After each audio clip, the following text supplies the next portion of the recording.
Na timu ya taifa ya Kenya wachezaji chini ya miaka 20 inaandaa mazoezi yake ya mwisho usiku wa leo tayari kwa mechi ya ufunguzi hapo kesho Alhamisi. Mwanaspoti wetu Luqman Mahmud na mengi zaidi kutoka Cairo, Misri.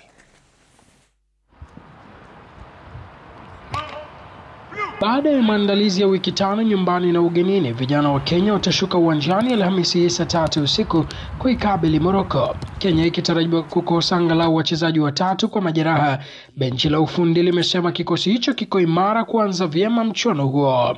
With that squad of 25 plus, I think tuko sawa, tuta manage. Hatuwezi sit back tuseme tutawaheshimu sana. Kauli ya kocha ikitiliwa nguvu na nahodha Amos Wanjala aliyesisitiza kuwa kama wachezaji wapo tayari kupeperusha vyema bendera ya Kenya. Tuliona makosa yenye tulifanya and there was just some few errors and I think tulicorrect hiyo and sasa hii focus iko kwa championship. So tutajaribu kabisa makosa yenye tulifanya huko tusiisi apply huko. Kwa upande wao Morocco wamesema wamesoma kwa kina mchezo wa Kenya wakifahamu ugumu watakaokabiliana nao kwenye mechi ya kwanza. No, it's a very strong team, Kenya. Yeah. We analyze a lot of games about Kenya.